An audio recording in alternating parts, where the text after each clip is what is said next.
Good evening, everybody. This is Sal over here at Betwixt the Shadows.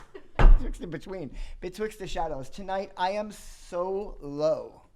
My lovely counterpart, the hostess with the mostest, is actually on her birthday week, so she will not be with us. And I'm sure you're all glued to the tube and watching those numbers fall or drop, depending on which ones you want them to. But if you want to pry away for about an hour and 15 minutes, come hang out with us tonight. We are Facebook. We're going live on YouTube right now, and we've also got our the Instagram live going, and that is going through the Crooked Path Instagram page. I got the Shadow crew here. We got Jackie and John behind the scenes working it out, and we have an amazing guest. Having the first, oh wow, I forgot this is supposed to be in front of my face. We have our first guest is going to be coming on the show tonight. Kind of excited about that. Ladies and gentlemen, we're going to be having Mia X Marks the Spot on the show. So think about questions about herbology and magic. She's the girl you want to talk to for that. I'm going to smoke us all out with a little Hikate blend. Get our evening going. And, but yeah, so much turmoil going on in the world right now, I know. It's actually, I hope you guys find a little bit of solace getting to get away from it for a little bit and hanging out with us here in the Crooked Path studio. I think we should call it Crooked Studios. The Crooked Studios. And yeah, we're gonna shoot the shit and hang out and kind of be open and talk about different occult topics. Like I said, Mia X Marks the Spot will be here, and she has a lot to say. She always does. She's a great person to be able to get to connect with and talk to, and you know, that's the main plan. So be sure to send me in your questions. You can send them in over on YouTube. You can send them in through the Instagram, or I think you can also send them in through Facebook. Let me know what comes up. You know, if you guys have questions, it would be easier maybe if you sent them through the YouTube channel for now. So Samhain was really quiet for me this year. People are like, you must be doing lots of crazy mystical things. And I actually didn't do anything. I actually got to hang out. I kicked it with Popey, and we watched TV, and I think we were in bed by 12:30. So it's not as witchy as you would imagine it to be. But I did have a big week of spell work. I had to do some spell work for a clientele last week, trying to bring a couple back together. So I focused on that. And I got some new divination tools that I've acquired for the series, the Hikate series that I'm involved in. So I'm eager to be using that. So I really can't go into on it too much, but it's just a way of doing certain divinations and rituals and calling in certain spirits and entities. It is a little weird not having her here across from me. This is not going to be a regular thing, just so you know. You won't be bored with just me all the time. I still have Renee here. She's with us in spirit, like I said. It is her birthday. But tonight, to start off, I think I'm going to go ahead and bring in my first and only guest.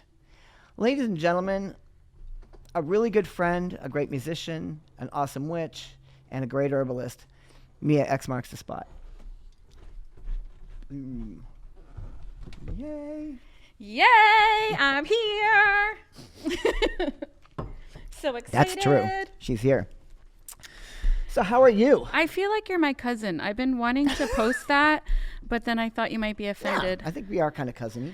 I know. I wanted to say I'm going to be with my cousin Sal. Kind of guineas from back east cousins, kind of. Hey, But well, it's really cool getting to have you here. Thank you. I'm excited. I'm gonna adjust this because I want to be able to not lean in. Yeah, it's pretty cool. I'm liking having you here. You being the first official guest. Have you been keeping up on the show? Of course. Yeah. Yeah, it's kind of interesting because I fall between you and Renee. Like a lot of the things that Renee says, I connect with, like about like energy and meditating and doing spell work through meditation, which are like, what the heck is that? What am I doing? Yeah. You're like, that's not allowed. No, you said everybody's allowed to do what they want to do. Yeah, they are. But yeah, so I understand a lot of what Renee's saying, but you always have such a wealth of knowledge.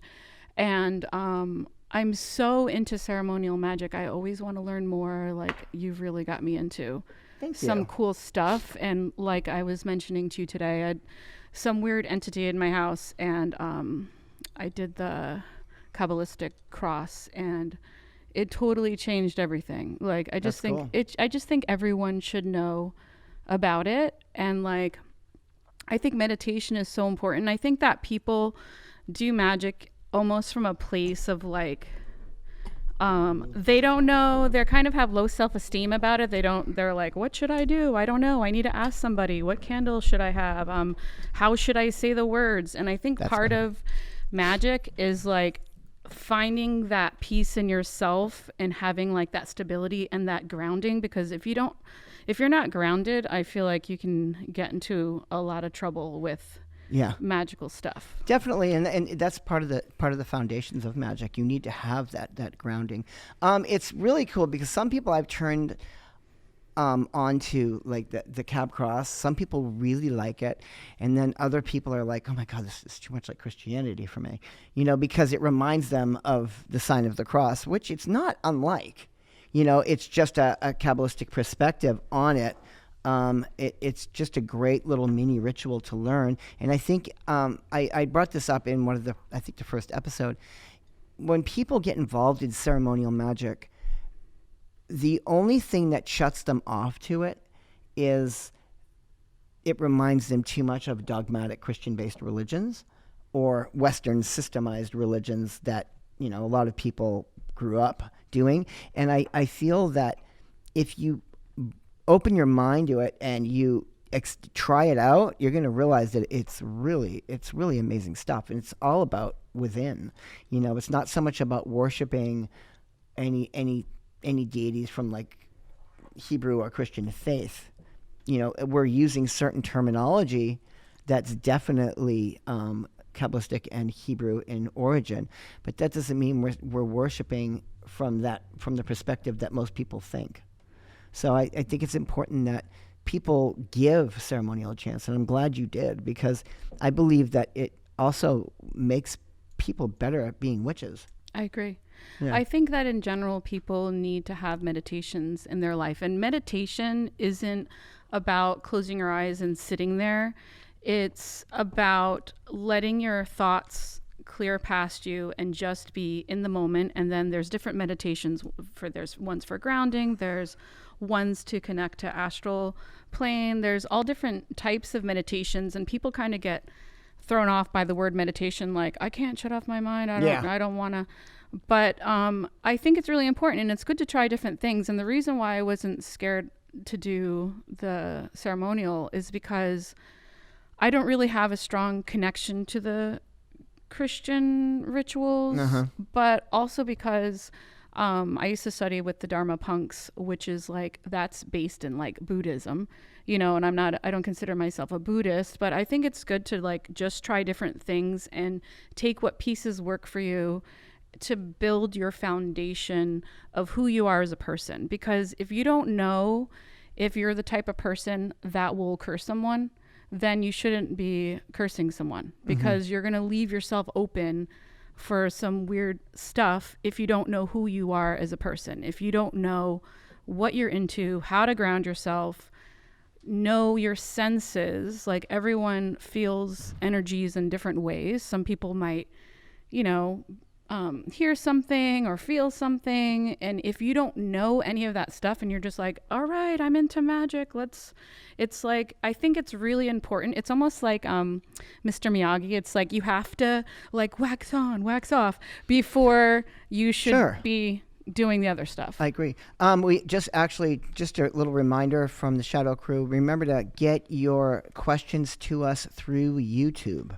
So go on to the YouTube channel which is betwixt the shadows, and you can send your questions into there, and we will get them. That will be the way to go. Spirit Con just texted and said, "I've been doubting my powers lately." So, I'm guessing you want us to address having doubt in what we do, maybe to help you out. From a magician's perspective, or witch, whatever moniker you want to use, I believe that, the tenets for me are, no fear, no guilt, and no self-doubt. Because if you have these things, this is where you're going to start running into problems. You can't doubt the self.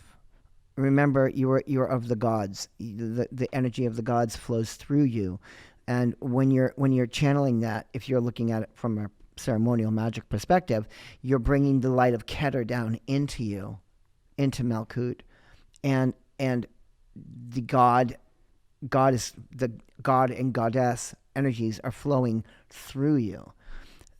You definitely don't want to have doubt when you're doing your work, because the minute you start to flash on doubt, it will be a brick wall that's going to stop you from performing your magic. Now, I know you're probably thinking, well, Jesus, I'm doing that, so it's not working. Just change your perspective. I know it sounds a little, might sound a little hard, but you just have to put in your mind that this is your work, and this is how it's going to manifest, and this is what you're going to do to make sure that it does. I actually have a question about that. Sure. So let's say, because I know some people come into the store and they are kind of timid and they're not sure what they're doing, and if they feel like they're not sure how to do it, I hopefully I said the right thing, but okay. I say, well, you know what? Sal can make you a candle. I really love his candles. He does a great job. It gets the job done. I've seen friends get candles from you, and things work right away. But if someone has that doubt, does it matter if you don't? Are you talking about me making the candle for them, and then the doubt comes in? Without them believing in me at what I've done for them, because when I'm making a candle for someone, I'm working through their energy. They usually write out what they want, and I feed off of their description of what they want and try to channel that energy that way. So again, if I make a candle for you and you don't have belief, then it's going to damage it as well. I don't mean belief as in they don't believe it can happen, but they don't have belief in themselves that they can make something happen. So if you do it for them, does that help them, or does it hinder, or is it a little bit in between? I see what you're saying, because some people don't have the experience that I do when creating a candle for spellcraft. Right. And will it work better when I do it? Yes, I think it does, because it allows them the ease of worrying about what goes on where, and more about the end result of what they're trying to achieve.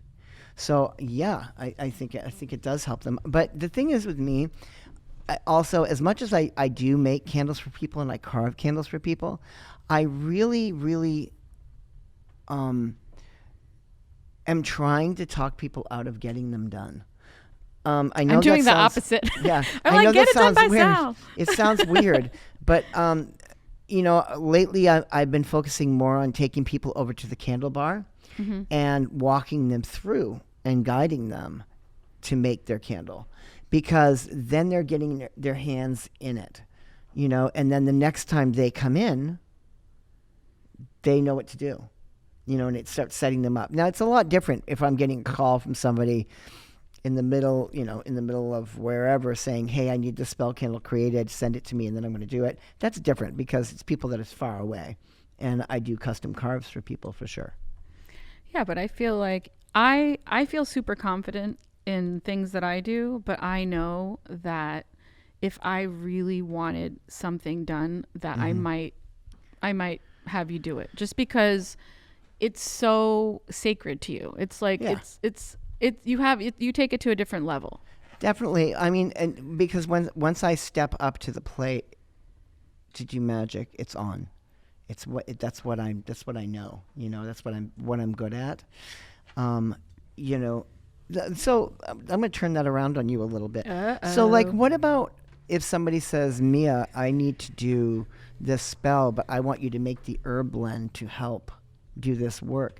Do you find that you can make it easier on them by making a blend that helps them get through it?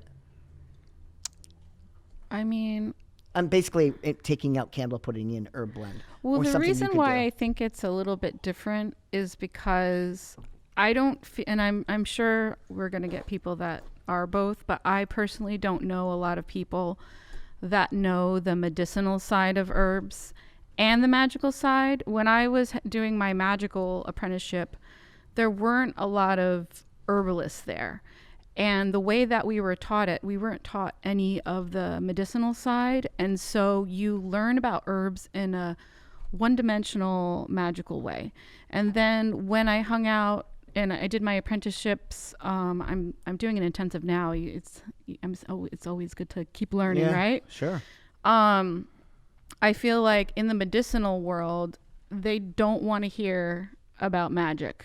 They're not interested.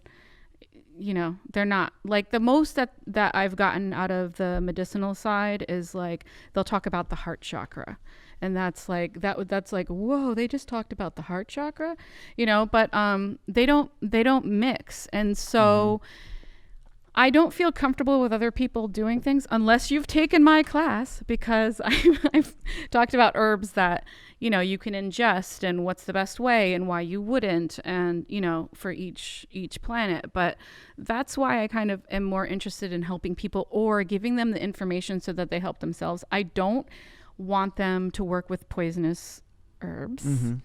That's good. We have our disagreements with that. No, that's like giving somebody a loaded gun. You shouldn't be doing that. When you don't know how to use the gun. Yeah, exactly. And So I'm very adamant about that as well. So yeah, you're absolutely right in that people shouldn't be even touching. I mean, I freak out when people touch the datura growing in my front of the, because immediately you touch that, it's on you. It's poison. right. It's not lightweight. It's like the real stuff. Yeah. You know, so it's very scary. I had a guy out there one day, was kicking it, waiting for his girlfriend, and because he was just not into what we were doing in here, which was cool. He was just kicking it, waiting outside, being kind of quiet. And he reaches down and plucks a leaf and goes and he starts to put it in his mouth. And I'm like looking at him and I'm like, oh, fuck, this is going to be a lawsuit. You know, and I just leave the girl because she's ordering, and I just leave, and I'm like, what the fuck are you doing, dude? And he's like, I'm just eating this mint. I'm like, that's fucking whorehound. You know? I'm like, no, you're not eating. You don't know what you're eating. What are you doing? You need a little sign in there. Yeah. But if I do, though, that usually attracts young people to be like, oh, I'm going to, mess You with need the like a poisonous herbs. Munsters sign, like Yeah. some kind of spooky sign. But so what about herbology and witchcraft? How do you believe that historically and how does it cohesively work? How are they used so much in history? Why herbs? Why do you think they used herbs? Just because it was around them? Are you saying in magic or in medicine? In magic. I feel that plants have an energy about them. And I think that, when we first started out, we tried things just like how we learned how to make fire and, do anything else. So if we saw a plant, someone put it in their mouth, someone died and someone felt better and someone got high, I feel like, from the beginning of time, there started to be traditions like with certain, people and groups and that's kind of how that started. And then I guess for magic, it probably started out as superstition, I would think. Yeah. I know that there's this herbalist that's an astrologer. His name is Nicholas Culpepper. I don't really like to look at his stuff or suggest like people that have just started to look at his stuff just because he's from the 1600s, and what we used plants for in the 1600s have is very different now. And I'm sure, yeah. And how we think the body works, and how we think the planets are, and it's so different. So you might do something that may not be that good for you. But I think he was one of the main ones, like in modern society, that looked at planets and figured out how plants connect with them, and what you should take, and how that would help you. But it was done in a way that we don't really agree with anymore in the herbalist society, which is called the Doctrine of Signatures, which means, oh, that plant looks like a lung, I'm going to use that for my lung. Because wow, that's great. People still follow that now, like more in the magical. They're like, oh, I'm going to use my intuition, that looks like a lung. But yeah, you may be killing, you might first of all, we are part of the planet. The plants don't revolve around people. So why would they decide out of all the animals to make themselves look like things for us to take? Like, that's a little bit of pompous. That's crazy, right? So, and you can see also, like, even with some of the, this isn't a perfect example of what you're talking about, but it definitely strikes me. Like, when you think about blessed thistle, it wards off snakes. Well, it makes sense that it wards off snakes, because if a snake is lying low in the grass and it's moving around, it's going to stab itself on the leaves of the thistle. So this is probably where they're getting some of their ideas. The snakes aren't going to go over there because it's not going to go into. So that's that's one of the empowering aspects of it. Is it will do this, so it's protective, But I do feel like there are some herbs, like that's the one thing that I love, is that once I figured out, because in the magical herbalism class I did not figure out which ones would not be good for me. Like, I was taking herbs that I shouldn't be taking. But once I took the herbalist class for medicinal use, and then I knew what I could actually ingest, it gave me the allowance to just kind of be in communion with it. Like, okay, let me smell it. Let me make a tea and drink it. How does it make me feel? How does it energetically make me feel? And for me, I'm empathic. I can feel energy. I feel the herb's energy, even though it's not a live plant anymore. I still get feelings from it. And so, I'm sure that's what also happened too. Like, like once you have the plant around you. Question, pretty much. You just got a question. Now they're going to start firing off to you. So if I interrupt you, it's because interrupt me, because these are people asking you questions now. This is the Mia show. I want people to ask you questions. It's the Mia show. If you have questions about herbology and magic, or herbology and medicine, now is the time to talk to this girl. Or rock and roll. So rock and roll. Okay, so Valerie wants to know. Too. Valerie wants to know. Yeah. Would you say that some herbs got their magical uses from their appearance? I mean, yeah, I would say that, because there are some herbs some plants that look magical, Yeah. So, and there's I forget which. I think it's the elder tree that bleeds, like it looks like blood inside. Like when you cut it. So it's like, yeah.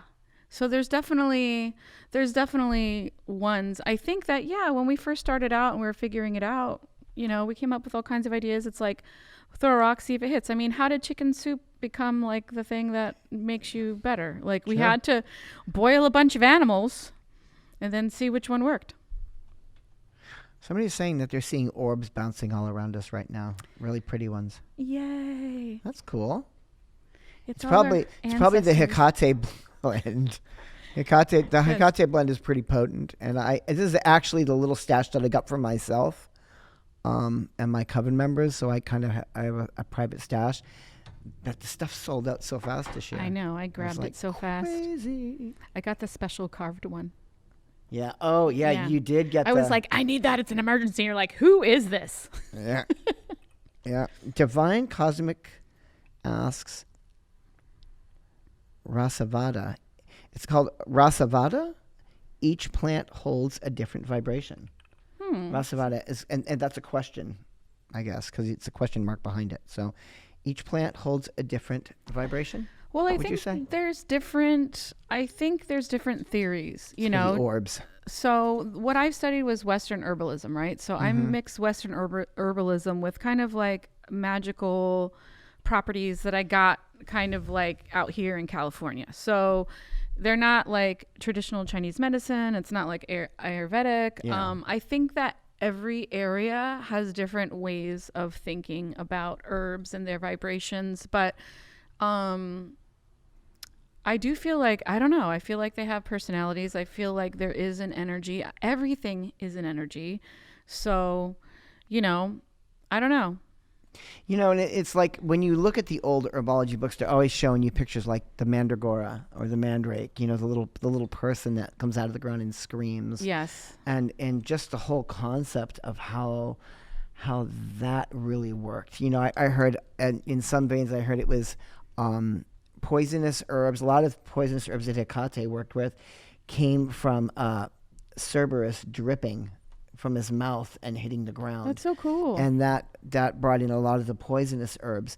But also, the mandrake was a very dangerous herb to people during the medieval times, especially. And they said that it mostly would only grow wherever a person was hung and killed. Oh, wow. So like back then, they would take the hanged person, they would leave them there and just let them disintegrate. It wasn't like hang you, take you down, put you in a box, put you on the ground. It wasn't like that. You literally just hung there for months until your body broke down. And they felt that this was all the bad spirits and demons going into the ground and then sprouting up in this plant. And the mandrake was this humanoid little character of a plant. But if you pulled it out, you would die. And they'd scream. So what they would do is the story would be that you get a black dog.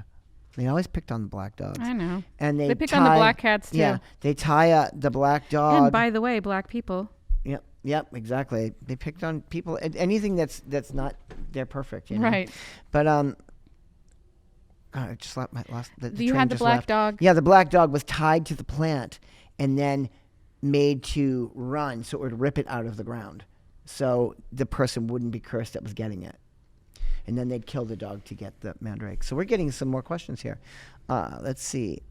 Christy McLean.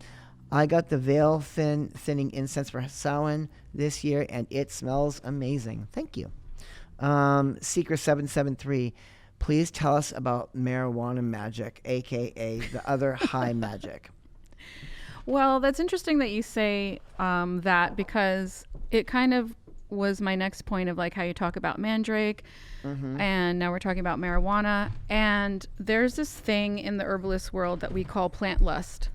And it's when someone gets excited about a plant and then markets and promotes it, and then everybody takes it and they run it into the ground, and then they use it to the point of where like nothing's left of it, and like its soul is gone, basically. Kind of like witchcraft. They've done, yeah, it is actually. Up, yeah. And so, happens yeah, with sometimes. you talking about the mandrake, like mandrake is very hard to find because people. Shadow Crew duck.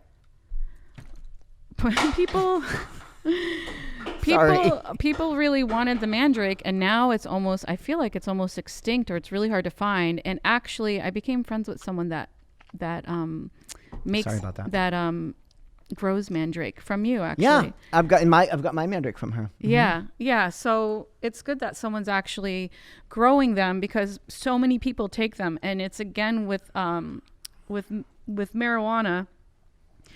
Everybody is into CBD. Everyone is into marijuana to the point of like, it's not necessary, to be honest. I think that to keep things sacred, you should use it in a sacred way. If you use it to like clean your bathroom and, for digestion and to like, whatever, then it doesn't matter anymore. It's losing its. That's how I see it. And I see that happening to marijuana now. I'm really glad that people aren't being in trouble for having pot anymore, and they've legalized it. But with that comes this, and believe me, I'm a capitalist because I have my own business and I want to make money. So, but the dark side of capitalism is that it will, if it can make money, it's gonna grab it. It's gonna overdo it. It becomes a monster. And that's how I feel like marijuana is now. You have a question again?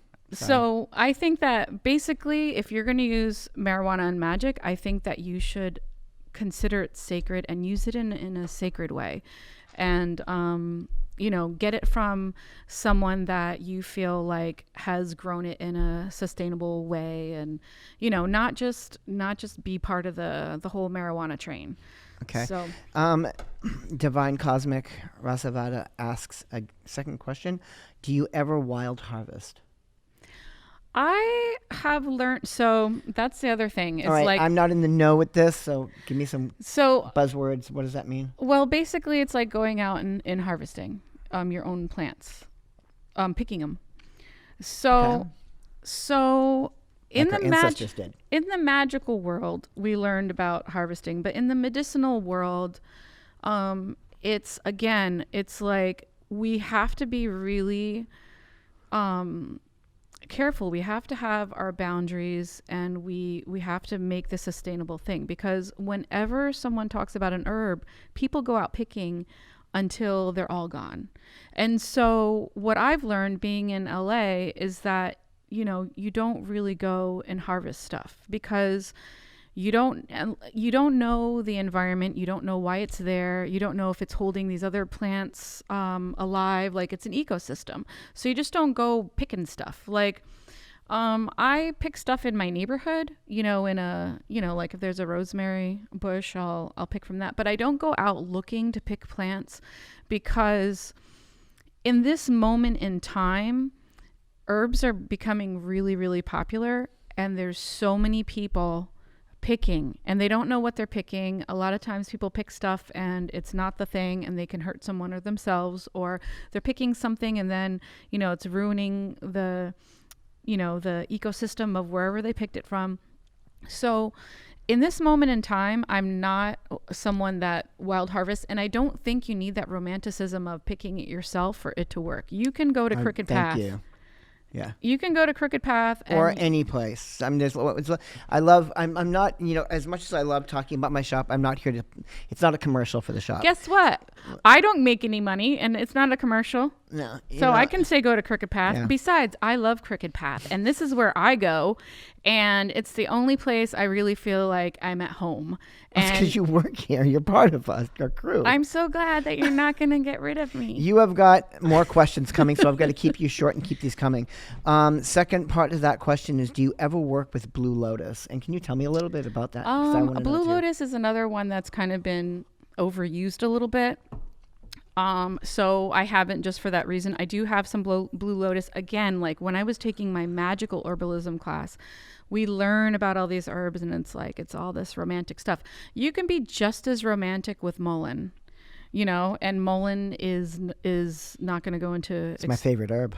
I love mullein. That's Mullein my favorite is herb. my favorite herb too, because it's like it has such a magical quality to it, and it has a really cool medicinal quality to it. It is. It's really good for the lungs. It clears up lung infections. I heard also you can take the flowers, you can soak it in olive oil, and then soak that in cotton and put it in your ears, and it will stop earaches.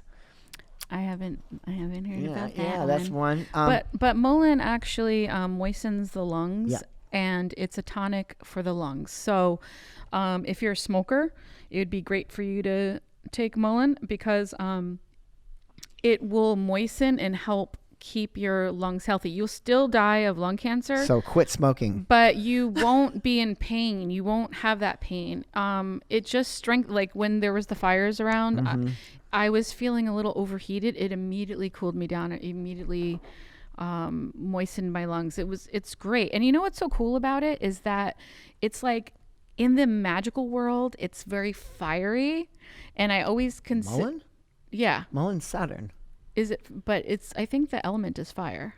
Elementally, okay. Yeah, I guess that would make sense. It feels like because it's like it has all these little things on it, and it's like if you take it and with all the little pricks and stuff, it's gonna kind of agitate, yourself, and you might get allergies or whatever.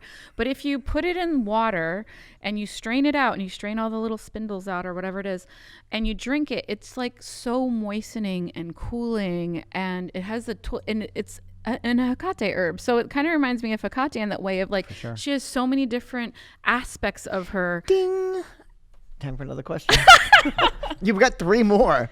I have so many questions. You do. Thanks, people. Okay, so Seeker 773 follow-up question. Uh-oh. This is going to get a little. I'm glad they're not asking me this because I would be that 55-year-old going no. So I or probably 56-year-old. So I'll be a younger talk version to of that. us about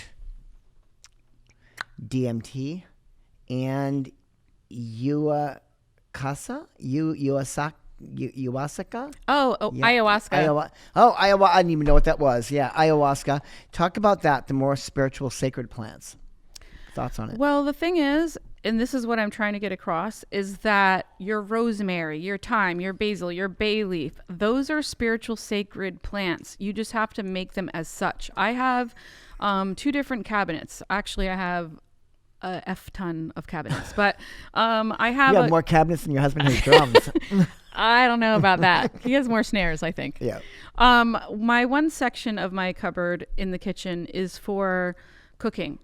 And it could have the same herbs, but then I have another cabinet that I keep this. It could be the same, like a cinnamon can be over in my kitchen, and then there's a cinnamon in my altar cabinet, and that is just as magical. It's like drugs. It's like it's anything. You don't have to overdose to be able to be spiritual, and if you feel like you do, then you're not in touch with who you really are. If you need, and I'm speaking from experience because I've done plenty and I'm sober. Yay! She's alive and she's sober. Thanks. Some of my friends aren't, and I'm Thanks. very into sobriety. So, But I want to I'm about say that I loved doing things that weren't good for me because sometimes I just wanted to be able to feel. And sometimes if you can't feel, having something that just shocks you is like the best feeling, and so I'm not saying it like, oh, you shouldn't do it. I'm talking from experience of that. That's where you have to really know yourself. You can have amazing. I had an amazing, I thought I was drunk. I just took some apples, lemon, and rose, and I made this brew, and I felt like I was drunk. I was almost scared. Like, were those apples rotten? And I just I just fell off the wagon. You just fell off the Johnny Appleseed's going, you son of a bitch. No. But in the same instance, I want to say that ayahuasca is, again, sacred. It's something very sacred, and I feel like it's changed people when they've done it. And it isn't to be taken lightly. You shouldn't do it every day. You shouldn't, make it your vacation plans. I think it needs to be held as what it is. And when something's potent, there's a reason for it, and we need to get back to the way that Native people use things, not use it because we want to get off. I'm not saying that you do, but we're not pointing that at you, just generally, not you specifically, obviously. I mean, there's a lot of people that are really, again, I've been sober my whole life. I've been straight edge most of my life. And as far as, I've seen people with ayahuasca, now that I know that that's what that says, there's a lot of people that are attempting to treat it with respect and sacred. But, there's just some people, that are, if you're down in you're like, woohoo! Where is it? Paraglide and ayahuasca. Yeah. There's a time and a place for it, and I think it should be not used so much. Right. Valerie wants to know, do you have a specific way to activate herbs for use? I do. Let me hear your way. Okay, I'll give a little bit. So whenever you guys are buying my incense or you're buying, the oil, it's not just me watching Family Guy and mixing the blend. Exactly. Okay, I mean I love Family Guy. Don't get me wrong, but it's not like that. When you see me make an incense, usually my incenses have well over 15 different herbs in them. And then there's oils, and then there's mastics, and then there's, I've got them all broken down, and I'm churning them, and I'm moving. My hands are constantly, even when I'm talking to a customer about how to make a candle, I still am doing that. It's because I am literally filling that with the energy of the invocation that I'm trying to do. And it's like when you see somebody kneading bread, and you see them tossing it over their hand, and they're doing that ritual of moving the dough. when I'm doing that, it's an invocation or it's a banishing. It depends on what I'm trying to do. Also, I load it with stones. These are where I use stones specifically. I don't use them in the Eastern perspectives like in the chakras, but I use them definitely associated to certain planets to pull that energy in. I use that, and I do a lot of invocation to my goddess, to Hikate, whenever I'm making, especially the Hikate incense that everybody's got right now. That was completely done in ritual, and I actually, there's photos online. You can see that I've got certain amulets and objects that I'm shoving in the blend to invoke it. So yeah, I definitely do that. But that's my answer. Well, for me, I usually start off with figuring out like what the intention is. So I love making, like, for example, I created Siren, this blend that I have at Crooked Path, and it was inspired by Sal. Sal was talking about needing something for his voice, and so I just kind of took that information and really felt it. Like, what does it mean to use your voice? And the voice is kind of a sacred thing too. It's like how you communicate with others. It's like your own person. It's your personality. So I just started thinking about herbs that feel like they would be working on your voice. But then I also looked at planets, and then I also looked at medicinal properties, and then I kind of blend them, and I feel like, and then I figure out what is more important. Like when I smell it or drink it or taste it, I'm like, okay, this is gonna work. And then I keep working and working and working till I get the final way. And also, yeah, I don't watch TV. I'm not like, there was an Aerosmith video where like the girl was a psychic, pretending to be a psychic.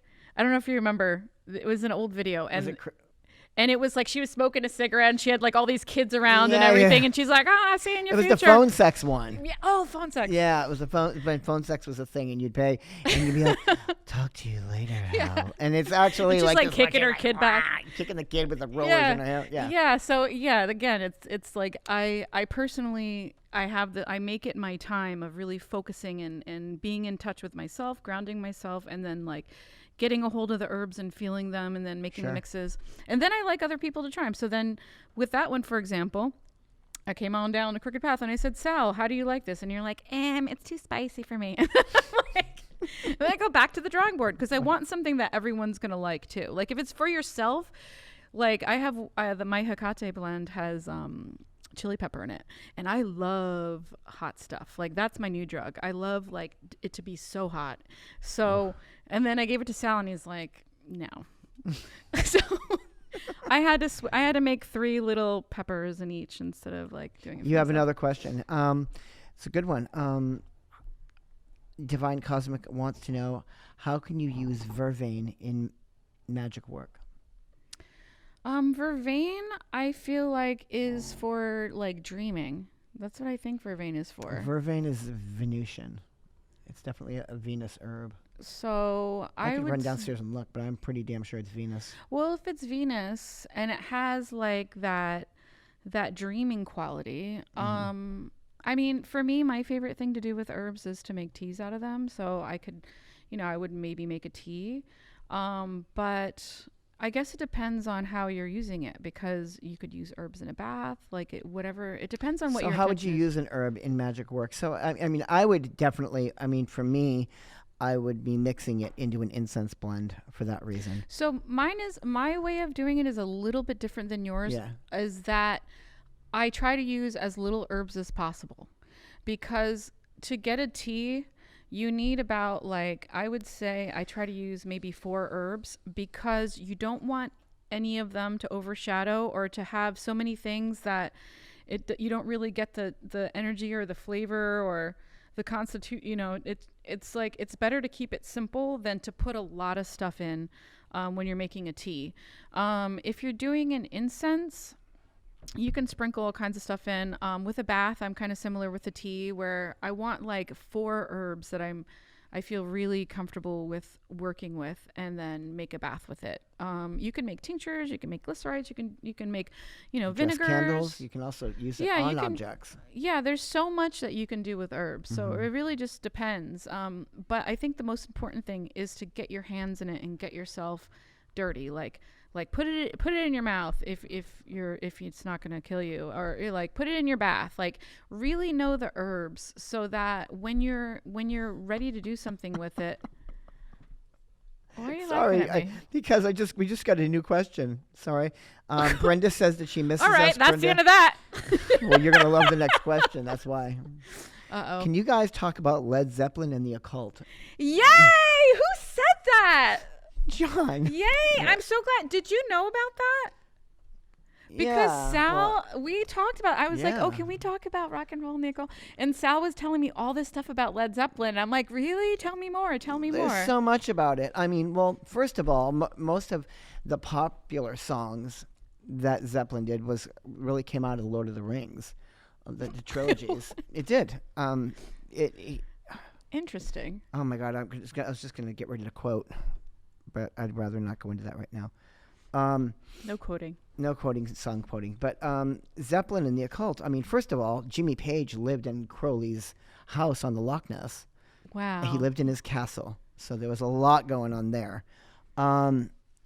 Also, during that time in their lives, they were doing a lot of like invocations. And actually, the guys in the band, they had what a lot of kids back in the day we called the Zofo symbols. But Zofo is because the way they look, but those are actually incantations that you see on Jimmy Page's leg of his pants. And you'll see like also the Triketa, which is very druid. What type of incantations are they? I don't have that specifically. Or what realm are they from? It's not ceremonial magic, or is it? They really interlaced. Jimmy was really getting into a lot of Crowley's work. That's why he bought the house on the Loch back then, and it was kind of a dark time for the band. But they were also like avid. If you watch "Song Remains the Same," it's they talk about Mordred, in a couple of one of their songs. I met a girl so fair, but the golem and the evil lord crept up and slipped away with her. Right? Oh yeah. That's the Lord of the Rings. Wow. So that was where it was coming from. They were coming from Tolkien in their trilogies, and then he started stepping further into ceremonial magic. Found Crowley's place, bought it because he had a lot of money to spend back then, and a lot of things happened. But it was a lot of dark times that were going on with the band and Jimmy during that place. But the symbols, I know they used the Triketa, which is it looks like a triad. It looks like the triad of leaves almost. That was used in a lot of druid work, and a lot of the Britons, magic of Britannia, and the Zofo symbols were also in there, which I don't know the exact origin on them. But they were just steeped in it, I don't know how ignorant I am for asking this, but is Tolkien like magic? Steeped in the occult? Sure. Yeah, okay, so what did that, I didn't, because it just was like a fairy tale to me. It was a fairy tale, but there was just a lot of magic, and magic and lore. Tolkien, I mean, there's actually a really good movie out. I haven't got to watch it yet, but it's on Netflix right now called Tolkien. Oh, really? Yeah, on the story of him. He went to one of the more prestigious colleges in England, and just talking about him coming up. That's interesting. But even in Stairway to Heaven, that song is all talks about different occult backgrounds. And if you ever watch Song Remains the Same, at one point, the hermit appears, which is actually Jimmy Page in a cloak, holding the lantern, which is the hermit card on the tarot deck. So there's a bunch of this stuff. I think that's a good segue that you did that, because we can talk about rock and roll and the occult. I think that's kind of an important thing, and we've talked a lot about herbs. So why don't we give you a little break from that? Please I'm sure a lot of people have. Oh, there's a question coming in. Besides, I offended everyone by saying Why? I don't know. I probably offended people. Sorry. But rock and roll, I think, has had a lot of occult undertones in it.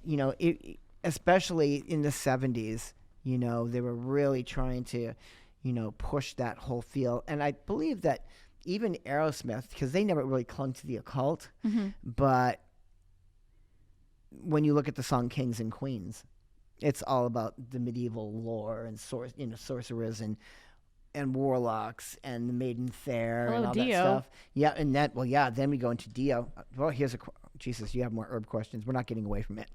Okay. Save for after rock and roll. Come back to these later. That was so funny. All right, we'll stay with some rock and roll for a few more minutes.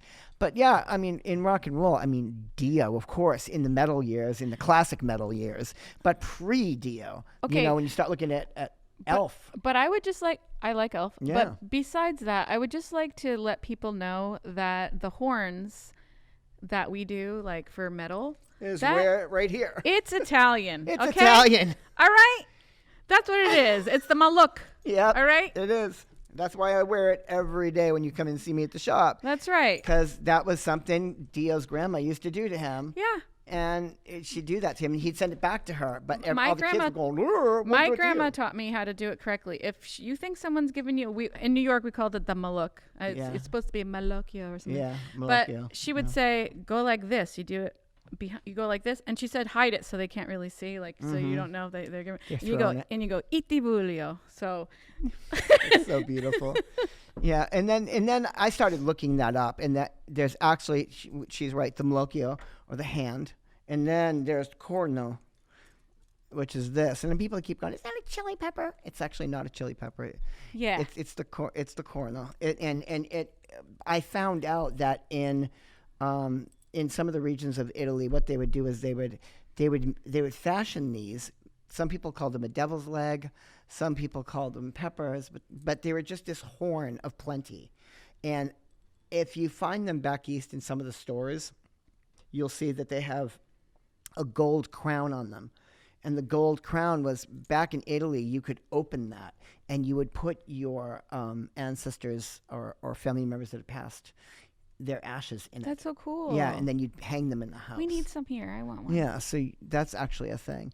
But back to rock and roll, and there's so much more rock and roll we can talk about. I mean, Kiss, they called themselves Knights in Satan's Service back in the day. But Kiss was never really satanic at all. I think that was another thing, too. I think that they kind of pushed it when they're like, ooh, parents will rip up PMRC. They'll rip up your stuff if you say devil, and then all the kids will buy more of your stuff. Yeah. So let's say we're Satan, Yeah. So I mean, rock and roll has always played the edge. You know what I mean? It has an ability to do that, and everything, even intellectual bands like Tool, they're ceremonial magicians. All those guys are ceremonial magicians. I would have never known that. So cool. And they're just, and I'm not a Tool fan at all. I'm just not into them. They're musically fucking amazing, but they're just not my jam. You respect them, but they're not what you like they're to just not my to. jam. Manson, I love. Manson's completely an occultist and a ceremonial magician, and he's really skilled at what he does. Wow. He knows magic. He's not just smattering off little tidbits. He knows Kabbalah. He knows when he talks about, like, one of his lines is, I come down with the cross into the shape of a T. The T is Tau.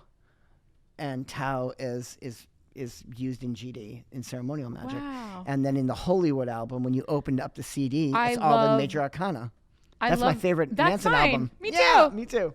Hollywood is the best album. It is. And people like the younger, the earlier stuff. Yeah. But that is my favorite one. Hollywood's my favorite album. And I love that artwork and the what was inside. Yeah, the all that gold. beautiful artwork.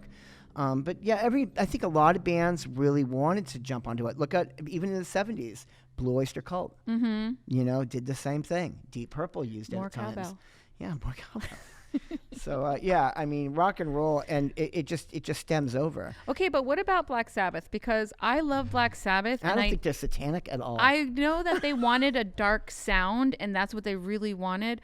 But a lot of them said that and I don't feel like they're satanic either. They're not satanic. And they were talking about, like, worshiping Lord, God and stuff. Yeah, I mean, if you listen to really what he's saying in it, he's talking about, going to Jesus, going to God, right? From the Christian perspectives. Yeah. But when you look at Sabbath, Bloody Sabbath, the words, to me, that those guys when you listen to really early Sabbath, they were like a fucking jazz band.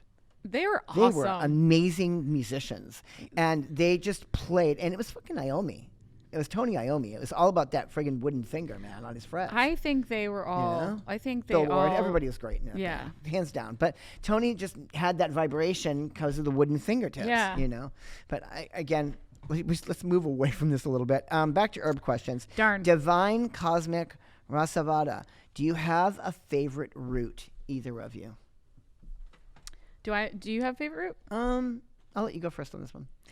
I like dandelion root. And why is that? Because it's plentiful. Because it's a weed. Because if you take them, nothing bad's going to happen to the environment. And also because it's super nutritious. It's really good for your body. It's going to help support your system. It's not a diuretic like the leaf.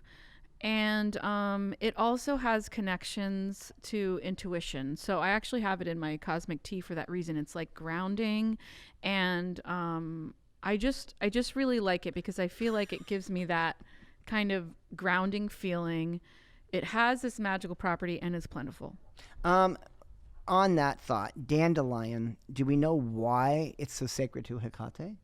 The reason it's so sacred to Hikate is if you dug into the ground and followed the dandelion root, it goes further than most plants. And so they believed it was tapping straight into the underworld. Does it go to China? Probably does. But it's got really, really long roots. And that is why it was so important in the underworld for Hikate, because it drew that energy right up. One of my other favorite roots besides dandelion, I would say dandelion.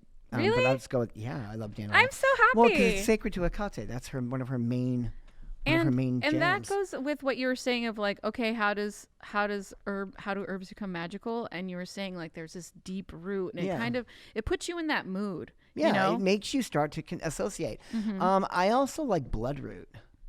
I haven't really used bloodroot. I use bloodroot for any type of sexual magic, any type of passion, any type of war. I love bloodroot. It's just really awesome to work with. It's very thick. It's very hard to break. Is it to ingest or is it to? Okay. No, it's not for ingestion. It's purely magical. I don't discuss ingesting anything, including dandelion, because I'm not you. Oh. When people want to discuss ingesting any herbs at the Crooked Path, we say, sorry, we're not Mia. Because, no, it's the truth. I don't believe that anybody that works at my shop, my wife included, none of us have the authority or the right to be discussing inducing any herbs behind that counter because we don't have your background. We're here to sell herbs for magical purpose, not to ingest. Thanks. Yeah. And when that comes up, and I have a question, I'll call you in the middle of the day, be like, hey, Mia, somebody wants to buy it. What do you think of this? Because she is the Crooked Path herbalist. That's who we go to. Have you ever used Damiana in your magical sexual? Damiana all the time. I love Damiana. Mars. Definitely Mars. Spirit Con, please do not take any disrespect to this. Uh-oh. I am very much a witch. What is a starseed? Is it She's anise? like, they want to know any herbs for starseeds. I don't know that term. I don't know that term either. That's because I'm Can old. you define what a starseed is? I look young. And they but also I'm said older. Slayer might be satanic. Slayer is not satanic. No. They're the ones that just like went Enjoy on it, the yeah. went on They the went on the bandwagon. bender. If you go to Norway, Can you then explain you'll know what a real starseeds are? thing is. Does this have something to do with alien work? Like, Or it might I think be like, I think it might. or actually, is it indigo children? the answer's coming right now. What? It's indigo children? I don't know. Let me find out. Indigo children. What does that mean? I'm Generation X, man. I don't know about damn indigos and star child. Well, let's find seeds. out. You know, I think starseeds. I think it has something to do with extraterrestrial. I think the answer's coming. Just bear with us. Jackie said that it had to do. Oh, I thought she said it had to do with She's like a texting. generation. She's texting. Right now. Oh. Jackie is the voice behind. The starseeds are people who believe their souls came from other star systems and believe their purposes are here to save humanity. Interesting. Any herbs for star seeds? I do not. Well, This you is know yours. what's interesting about that is that I'm actually playing hooky today because I was doing a physiology series with Howie Brownstein, who is an amazing herbalist in Oregon. And we learned about what was in our bodies. We're like learning about the phosphate that we have, and that's the same as the stars. And there's actually a bit in each of our cells. It's a mitochondrion, and it's not from this world. And so I thought that was really, really interesting that our body is made up of the sodium content is the same as the ancient sea before it got polluted. It's exact same. And that each of our cells, every cell in us is electrically charged. And so each part of us is like a battery. And we have this phosphate in us that's the same as the burning stars. So really, if you want to think about it, you are the herb because you are made of it, which I think is so interesting. Starseeds often say they came from places like the Pleiades, Arcturus, and Sirius, etc. But humans, we actually have in our cell, the mitochondrion is not of this earth. Is mitochondrion anything like the metachlorian in Star Wars? It's what's in our cells. You know, like there's a cell. Like metachlorians. I don't know what the metachlorian Indigo children, crystal children, and rainbow childhood are the main waves they believe they have come here in. Okay. I'm not here to well, you know, the thing is what I'm saying is we're all that. Yeah. Us as humans, we don't find ourselves exciting. Like, you know, like in humans, we find ourselves like the oregano of herbs. We don't know that we're like the cool, like ayahuasca herb. Like us as a human, we're already like, we have this cool thing about us. We just have to value ourselves more and find the magic within ourselves because yes, we are all star seeds if we really want to get down to it. By the way, I'm just letting you all know, in case you haven't noticed, it's 8:01 and we're still on the air. Uh-oh. So that means I am giving it a little bit of a try tonight to see how we do. And from between now and 8:30, if we go that long, we will see how you guys react to us being on the air longer. So are you threatening fire me? Off. You threaten me with that knife? Yeah, so because we stop in an hour, but we're thinking about keeping it open anywhere between an hour and a half, depending on how it goes. How are our numbers looking? We looking good out there? Yeah? Cool. This is good conversation. Yeah, this is a good time. I love it. How are we doing in the numbers elsewhere? This is what people want to hear about at like 1 minute. 1 minute past the hour, they want to know about our numbers. No, I meant the numbers. The numbers on the politics. How are we doing? Oh, politics. Are we doing good? We're doing good. We're not going to cover that because I'm not here to discourage people from doing their, whoever I your would party actually is. like to say something about it. An herb. Oh, an herb. Okay. I think that, and I'm not doing this myself because I'm for some reason enjoying the roller coaster of the myriad of emotions that I'm actually not giving myself herbs like I should to like help me stay stable and sane. But I'd love to say that skullcap is my friend. Usually, it's very nourishing to the body. It's calming without putting you to sleep. And it's a great thing to be taking either in a tea, in a tincture, in a glycerite. I love them in all forms. Is skullcap, and it's a Saturn herb. Mm-hmm. So I think that's a really interesting herb to be taking during this time as well. Nice. Actually, I've got an herb to ask you about. And it's also Saturn. Kava. Yeah. What's up with it? What's up with that Kava? Sal, seriously, I could listen to you for 5 more hours. You are fascinating. Thank you. We are selling autographs after the show. Just talk to Mia X marks the spot. No. $20. No, but thank you very much for saying that. Yeah. So what about Kava? What do you want to know about it? Well, I had people coming in because they wanted to use it like ayahuasca. They had a way of grinding it and mashing it and chewing it. That's what you're supposed to be doing. What does it do? What is it for? So kava is a really good calming agent. It's more of like the way that the Polynesians used it is that if they wanted to have like a discussion with a nearby tribe, or they would take the kava, they would chew on it, spit it in the bowl, and they'd go around so everyone would take it and chew it, and it would help bring them into communion. It would help make them more peaceful. And the way that I've kind of learned to talk about it is that sometimes, like when you're smoking weed, it brings you inward.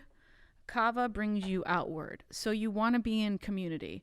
So the thing with kava is that was an herb that was super overused, and I think in the 90s.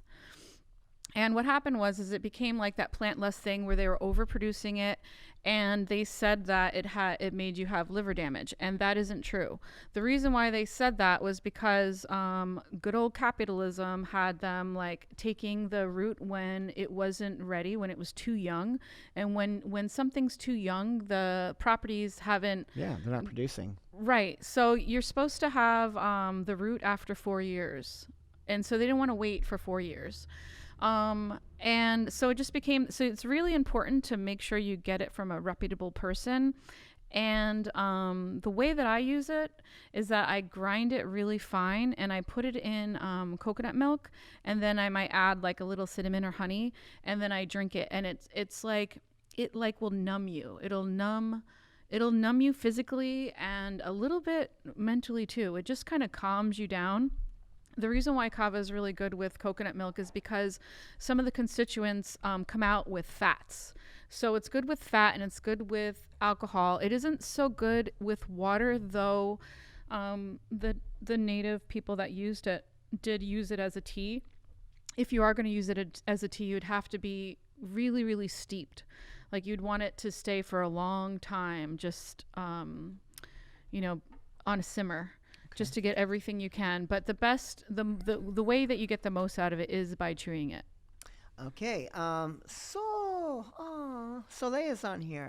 Soleil and Mia go back. All right. So this is more extended family coming in. She wants to know what your thoughts are on flying witch ointment. What are my thoughts on it? Mm-hmm. I don't know. I don't use it, but I don't get mad if someone. I mean, what is it? My business. So do what you want to do. What are some of the flying witch ointments that were used historically, and how were they used? Have you ever studied that? Briefly. I have studied a little. Tell me. You probably. Well, I mean, more times than not, they were using. Herbs that were hallucinogens. Right. And they would make them into salves. And this is where they'd thickly coat them. Put it in their vagina. No, almost. Yes. They'd thickly coat the handles of the besom and then grind on it. And that's how it would secrete into the vagina and cause hallucination like they were flying. So that's what I've heard on it as far as it. I've heard that too. I've made flying ointment. In the past, many years ago. Did you grind on when it? When I was a baby witch, I was and I still have the jar of it actually, from probably anywhere between 91 and 93. Yikes. I did not grind it. I was scared of it, but I made it because my ex-girlfriend smoked a lot of pot and a lot of hash, and I absconded some, and I put it through a strain process and put it into a salve and made it. And I also put in it some mugworts, and people that in my group years ago were using it, and they were anointing it on their temples. Okay, that's interesting. Mm-hmm. So did you put it on your temple? No, I wouldn't do it. So you don't know the I made experience. I didn't do it because no.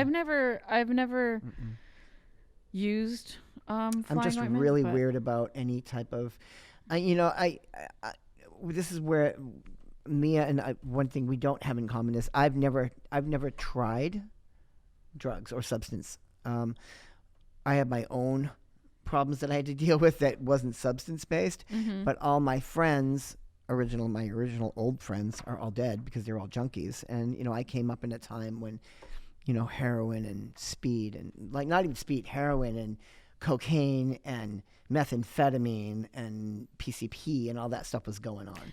So that's what I was dealing with. So I stayed away. It scared me. It kept me so far away. Like I can't even take Tylenols without freaking out. So well, I feel really lucky that I got to try things in my era, because now they have fentanyl and all these like plastic drugs. That will kill you. Mm-hmm. And being a teenager and wanting to be like, oh, let's try something, and then just be dead. Yeah. Like, I'm so glad I was able to do bad things. So because of that, I never tried anything. The only thing that I tried later in life, much later, 2008 to be exact, actually 2007, was absinthe. How was that? And I don't drink alcohol. So if you talk to my wife or anybody that knows me outside of the shop or even in Coven, I don't drink alcohol. I don't drink wine. I don't drink beer. I don't drink whiskeys. I don't drink mixed drinks. I don't do that. But absinthe is the motherfucking shit. It's what like happened? my thing. It's How my was jam. it? Scarlett and I drinking absinthe in Paris was amazeballs. Absinthe, I like everything else, kind of like me in the occult. Once I get into something, I don't step in. I jump in the deep end and smother myself in it. I love that. And that's what I did with absinthe. I started studying it. And at the time, it was still illegal in the country. And I got a credit card. Now, this is when I had, like, shit going on. Guys, this is before I met my wife, when I was still kind of a spaz and doing dumb things. So I somehow got this credit card account. That was mine. I actually signed all this shit. My sister actually co-signed for me. I got a credit card. And my I think it was a $1,500... what do you call amount you could spend? I spent $1,500 on shipping absinthe from Europe. Wow. And with that came an absinthe decanter and a dozen absinthe glasses and the spoons and all that stuff. And while that was still going on and it still wasn't legal, I started doing on the low, I would do absinthe parties. People would hire me, and they'd give me like $500, and I'd come in with absinthe, and I'd do absinthe parties for people. Were you wearing like a little top hat and a No, bow tie? I didn't get into the clothing of it. I was me. Cool. I wore my own shit, but I started doing that, and then I became kind of known as the absinthe guy in LA for like 3 years, and then it became legal, and then everybody's like, "Oh, real absinthe, does this, and the stuff in America isn't real absinthe." And I can tell you this because I know absinthe like I know fucking witchcraft, which is I think I know a good amount. Yeah, that sounds like it. The stuff they sell in America is real. And we can talk about that since we're on the case of herbs. So a little condensed version of the background of absinthe. Absinthe came up in France. During the time in France it came up, there was a wine drought. So the wine was just not there for the people. And one of the biggest, local ways of making money was off the vineyards, but the vineyards dried up. And so they had nothing to serve the common folk and the town people. So the Pernod brothers and a couple other people got together, and they took scrub weed, which was mullein. I'm mullein. Not I'm sorry. mullein. I'm so sorry. I'm thinking about mullein. Wormwood and fennel. And they took the wormwood and the fennel, and they broke it down and put it through a straining process and a cleaning process, broke it all down, made an alcohol out of that, and they sold it as a bitter alcohol. Kind of like, there's another, I forget the name of it. It's a drink in France, and Scarlett drinks it all the time. Pastis, kind of like a pastis. But it was this stuff that you would get, and you'd sit around the bars all day, and you'd get a small amount of it in your glass, and then the waiter would come by with a large carafe and just top off water. And you just swirl it, sip it, and hang out with your buddies all day and just slowly get fucking racked. But it wasn't about freaking out, okay? So that went on for many, many years. But after 5 or 10 years, the wine came back. But nobody wanted it because the absinthe was cheap. And so they're like, oh, what are we going to do about this? And then they red taped it. You know and what it was the devil, and Van Gogh cut his ear off because of it, which is not true. He did not cut his ear off because of absinthe. What I heard about absinthe was actually the reason why that people got so hallucinogenic with it was not because of the actual herbs. The thujone. But what they're saying is that it was actually what what they had it in, like what they decanted it in, like it was like a copper or a metal, and it was actually like metal poisoning that was really, like, they were blaming it on the thujone, and yeah, thujone has something to do with it. But what I learned, like, and believe me, I'm not as versed as you, but what we had talked about, and because we've talked about these herbs in herbal school, was that it was more of that they had it in some type of iron or copper or something, and people were getting slowly poisoned by metal. The other reason that people were really having problems with it, quite simply, was this is where you start seeing isn't wormwood poison? Wormwood isn't something that you should take. No, and you shouldn't be making your own absinthe. That's another thing that's lame. But getting back to where I was, the thujone is released when the chemical is mixed from the alcohol that's made and the freezing cold water smashing into it, breaking down the molecular structure. The thujone comes off of that, and that's what causes what's called the louche, which is the turn of green in the water process. That's why back in the day you would slowly drip, drop onto the absinthe, and the reason that you did that is because during the Victorian era, people savored every moment, and it was about the bouquet that came off the scent, and the fennel that you would smell that people connect with anise. So the thing that was getting people messed up on it, though, was later on they started realizing it just didn't taste very good, so they started adding sugars, and then your sugars were being used. But the thing that really did it was they were putting laudanum on the sugar cubes. What's laudanum? Laudanum is opium. It's an opiate base, and it's basically during the Victorian era, laudanum was used for teething, laudanum was used for periods, laudanum was used for headaches, toothaches, earaches. Anytime you had a problem, the doctor pulled out a small bottle of fucking opiate, laudanum, and you would consume it. You just drip it right in your mouth. Wow. And that... I was born in the wrong era. That is what people were tripping on heavily, was the laudanum being laced into on top of. And the thing you feel today when you drink absinthe, one of the other things today that when it makes it feel intense is you're taking the sugar, okay, which is creating an upper, and the alcohol, which is a downer, and it's smashing them together, and it gives like bright light tunnel vision kind of shots. It makes you feel kind of like focused, but in an artsy kind of state of mind. So these are some of the things that absinthe brings, and absinthe. The stuff you buy at Bevmo is real absinthe. The thujone count might not be as high as what you get in Switzerland, but it's nonetheless the real thing. Thujone isn't really no, that you can good buy for thujone you. by yourself though and drink it. You shouldn't. Thujone isn't good for the body. It's I think it's dangerous to the liver. I don't think it's extractable. I don't think it's water soluble. Well, that's what the reaction that it has to the water. I don't know. I just know that the alcohol, it comes through the alcohol.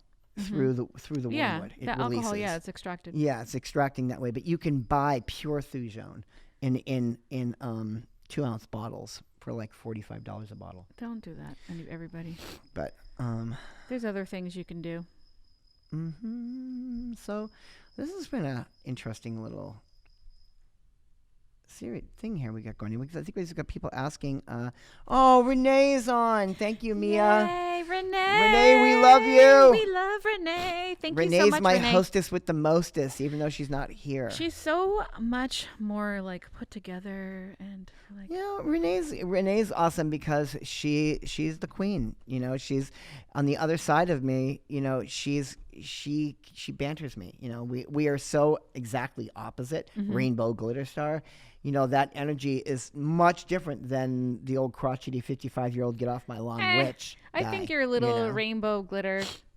You know, too. I don't think you're as crotchety as you think you are. Yeah, I hope not. But you know, it is. I miss her. I love her dearly. I hope she's having a wonderful birthday, and we're having a good time. Hopefully she's enjoying Yeah. me as a guest. Yeah, and she is. Looks like somebody's writing us back. Oh. So yeah, we're gonna start winding down in a few minutes here, but this is kind of cool. I So if had you guys such have a any good more time. questions, fire them off before we check out. Sure, this has been a really interesting episode. I loved being here with you, Sal. I love being here with you. It's just Thanks. awesome. We're always doing cool stuff. We've had good times together. Mm-hmm. Definitely good times. And I think this is kind of neat. I feel like the amount of time that we're putting in this is good. But we are coming down towards the end of our Boo-hoo. time. No, it's time. I mean, batteries are starting to wear out, and we're starting to come down. But Getting a little tired. Let's take our last 5 minutes and talk a little bit more and start, connecting. So you guys, thank you for answering all the awesome questions that you had Thank from you. Mia. Thank you for caring what I have to say. Yeah, Mia, thank you for being here. Thank you for you. coming in and actually enjoying that time, here with I me. love hanging out here. Yeah, it's good stuff. There were really great questions, and they're questions that you could not have had answered if you weren't here. Really? Oh, definitely not. I just don't know this stuff. This is why I am not who you are, and you're not who I am.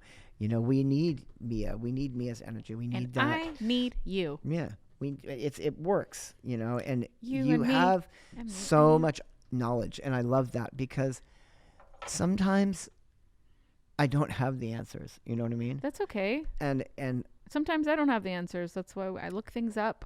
mm-hmm. I try to have really But your good training. answers. I mean, let's talk a little bit for the last 5 minutes we got here. Okay. Tell me a little bit, an abridged version of your actual training in herbology, your backgrounds. Where did it start? Where did classes you've taken? the classes I've taken? I did a magical herbalist apprenticeship for a couple years through Renee Starr. I think she's still doing stuff online. That really inspired me to make my intention teas, and it really got my creative part of me going and really connecting to herbs and feeling the energy of that. And then I felt like I needed to take a step further and learn more about them. And then that's when I went to Green Wisdom with Julie James. And then now, These are some names with clout in that world, like the names you're naming off here. These are Julie people James that are like, definitely has clout. And now I'm with Howie Brownstein. That's in the Columbine School of Botanical Studies in Oregon. And like the Columbine. That's Colorado. Sorry. Go ahead. anyway, he's been doing herbalism for like 40, 50 years, and he's so experienced, and I'm so lucky to get to learn with him. And the only reason why I really get to learn with him like I am now is because of COVID, because he usually doesn't do things on Zoom. So I'm sucking up as much information as I can from him. And eventually I'll go up to Oregon to do like a clinic, because I would love to do a clinic in Los Angeles, like in the future, so that I could help people in need and like, really give back, That's because awesome. I feel like that's the one thing that I don't know if I've gotten this across by my answers, but I think that herbs need to be accessible to everybody, and it's an inclusive thing, and it isn't like you can make things special, but the herbs that you can get easily are the ones that you should be using, because you can do so much with it. You can do so much with it magically, and you can do so much with it for your body. You can help create a better system. Your Cool. systems work better. We've got one last question we're going to take, and after we answer these questions, we are going to close our show. It doesn't say to who it's for, so we'll both get to answer it. Okay. So I'll answer it, then you'll answer it, then I'll sign us out of here. Okay. AKA Shishi asks, can you tell us things you do on a daily basis for your practice? So, for me, I definitely do things on a daily basis. I am very much a ritualist. I have a background in ceremonial magic and witchcraft and ritual magic. So I'm about repetition. What does ritual mean? First of all, ritual means something that you do over and over and over and over again. It's ritual. It's repetitive. But it's repetitive for a reason, because it reacts to the psyche. So with me, every morning when I get up, I put on my jewelry in a certain way. I greet Hikate in a certain way. And it's pretty brief. It's about maybe anywhere between 30 to 40 seconds. But at night, every night when I go to bed, before I go to bed, I spend 15 minutes in front of my altar doing an exact same ritual, which is opening up a mandala to Hikate through a specific system. The system that I'm working with is an amazing teacher, because I also am still learning. And that is the Sorcery of Hikate with Jason Miller. And I'm doing an 8-month course with him right now, and it's mega powerful. So every night I've got a 15-minute mandala ritual that I do to her. And then I bring in either the Fates, the Graces, the Gorgons, the Furies, whatever is appropriate for the work that I'm doing as well. So I do that. Then when I'm done, I extinguish my candles, thank Hikate, and then I go right into my room, and my rings come off in a certain order, and they sit on certain little charging plates. And that sounds really weird, but it's true. And then my jewelry comes off a certain way, and I kiss it, and I put it in the jewelry box, and then I lay down and watch TV and make sure I don't wake up my wife, so she'll smack me. I don't want to. My husband. That's it. My husband doesn't smack me, but what do you do? He would think about it if I started playing anything loud. I actually put my rings on a selenite, and I have it a certain way too. I have like jewelry that I wear all the time in one little area. As far as like what was the question again? Because you told so much of a story. Can you tell us the things that you do on a daily basis for your practice? So I believe, and I'm like Sal in the way that I engulf whatever I'm doing, I engulf myself in it. You've been to my home. My home is basically magic herbs and rock and roll. And those are the most important things to me. So I try to keep them around me so that I'm always connecting with them. I'm created a business, and so that I'm always connected to herbs. I'm always working with intentions. What I find really important and what I try to do every day is some sort of meditation. I've just been working with my first energetic teacher. She taught me how to do energy and clear energy and manipulate energy with the heart, with heart energy. She's doing this 7-day meditation that I just finished doing, but I'm going to do again. And it's about like learning how to really connect with your heart, to ground yourself to the earth, to bring yourself to bring you to your higher self, and to then clear your space and create boundaries. And one thing that I've learned that I need the most are boundaries. And the more boundaries you have, the better you're going to be at whatever you do. And boundaries aren't like gates. It's more of like, this is my space, that's your space. We can connect in a loving way without interfering with our path and what our journey is and influence in a negative way. So I've been doing that, and I think that when I don't meditate every day, then I get in my head too much, and I'm not aware of my surroundings. It's really important to clear your home, clear yourself. I don't let mail come into my house without clearing it off. I don't let any energy come into my house unless I've approved it, because I want my home to be my safe space. Good answers. All right, you guys, this is it. We are down to we made it an hour and a half. I want to thank the Shadow Crew. I want to thank Renee. We love you. We miss you. You'll be back next week. We want to thank Mia X Marks the Spot. You can find her on Instagram. You can find her sometimes here at the Crooked Path. She's a great teacher. She'll give you lots of information. Thank you, John, and thank you, Jackie. And we are Betwixt the Shadows, and I am out of here.